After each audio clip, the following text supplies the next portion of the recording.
ఏడాదిగా AP politics political థ్రిల్లర్ను తలపిస్తున్నాయి. ప్రతిరోజు climax మించిన dialogue war, రోజుకొక అప్డేట్, ఎప్పుడూ ఏదో ఒక రచ్చ. ఓటమి నుంచి వైసీపీ ఇంకా పూర్తిగా తేరుకోనేలేదు. పార్టీ లీడర్లంతా సైలెంట్ అయినా, కొంతమంది జైలుకు వెళ్ళినా, ఓ నలుగురు లీడర్లు మాత్రం ఫ్యాన్ పార్టీ తరపున అన్నీ తామై వాయిస్ వినిపిస్తున్నారు. అయితే ఈ పొలిటికల్ వార్లో ఎవరు వేస్తున్న ట్రాప్లో ఎవరు పడుతున్నారు? కూటమి వర్సెస్ వైసీపీ ఎపిసోడ్లో ఎవరిది పై చేయి?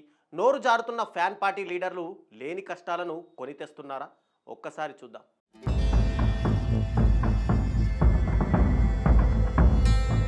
కూటమి పవర్లోకి వచ్చి 15 నెలలు కావస్తుంది. మొదటి 3-4 నెలలు మినహా ఆ తర్వాత నుంచి ఏపీ రాజకీయం అంతా రంజుగా నడుస్తోంది. జగన్ పర్యటనలు, సెక్యూరిటీ, తొక్కిసలాట అంటూ కొన్నాళ్ళు హడావిడి నడిచింది. ఆ తర్వాత రెంటపాళ్ల పర్యటనతో పాలిటిక్స్ నెక్స్ట్ లెవెల్ హీట్ను క్రియేట్ చేశాయి. ఆ తర్వాత జగన్ జిల్లాల పర్యటనలు తగ్గిపోగా లిక్కర్ కేసు ఆయనకు కంటి మీద కునుకు లేకుండా చేస్తుంది.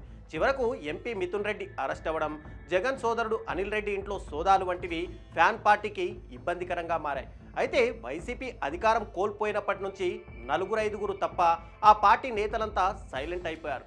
సజ్జల రామకృష్ణారెడ్డి, పేర్ని నాని, అంబటి రాంబాబు, భూమన కరుణాకర్ రెడ్డి వంటి నేతలు రెగ్యులర్గా మీడియాతో మాట్లాడుతూ కూటమి సర్కారును ఇరకాటంలో పెట్టే ప్లాన్ చేస్తున్నారు.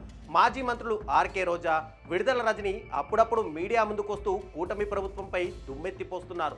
అయితే ఇలా వరుస ప్రెస్ మీట్లతో ఫ్యాన్ పార్టీ తరపున వాయిస్ వినిపిస్తున్న నేతలు కొన్నిసార్లు లేని సమస్యలు తెచ్చిపెడుతున్నారనే చర్చ జరుగుతోంది. వాళ్ళు ఇరకాటంలో పడడమే కాకుండా పార్టీని చిక్కుల్లోకి నెడుతున్నారన్న టాక్ వినిపిస్తోంది. వైసీపీ గొంతుకగా ఎప్పుడూ తన వాయిస్ వినిపించే పేర్ని నాని ఆ మధ్య కార్యకర్తల సమావేశంలో చేసిన కామెంట్స్ కాంట్రవర్సీ అయ్యాయి.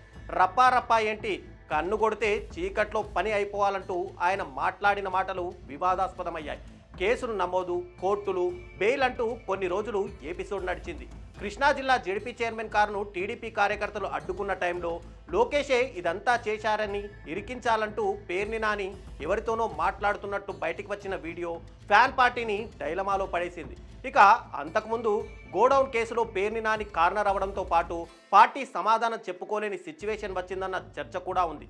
మరోపక్క జగన్కు అత్యంత సన్నిహితుడు వైసీపీ ప్రధాన కార్యదర్శి సజ్జల రామకృష్ణారెడ్డి అమరావతి రైతుల విషయంలో చేసిన వ్యాఖ్యలు పెద్ద చర్చకు దారితీశాయి. లేటెస్ట్గా రాజధాని విషయంలో క్లారిటీ ఇస్తూనే అమరావతి రాజధాని, కానీ అప్పులు చేసి అక్కడ నిర్మాణాలు చేయడానికి వ్యతిరేకమన్నారు సజ్జల.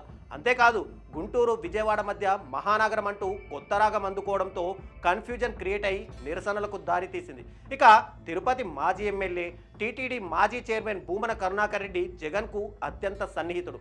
ఆయన రెగ్యులర్గా తిరుపతి సెంట్రిక్గా మీడియా సమావేశాలు పెడుతూ అటు టీడీపీ తీరును, ఇటు కూటమి సర్కార్ మీద బాణాలను ఎక్కుపెడుతున్నారు. ఈ క్రమంలో భూమన కూటమి ట్రాప్లో పడుతున్నారన్న టాక్ వినిపిస్తుంది. టీడీఆర్ బాండ్ల విషయంలో కూటమి సర్కార్ భూమనను టార్గెట్ చేస్తే ఆయన ఐఏఎస్ శ్రీలక్ష్మిని వివాదంలోకి లాగి ఇష్యూను కొత్త టర్న్ తీసుకునేలా చేశారు.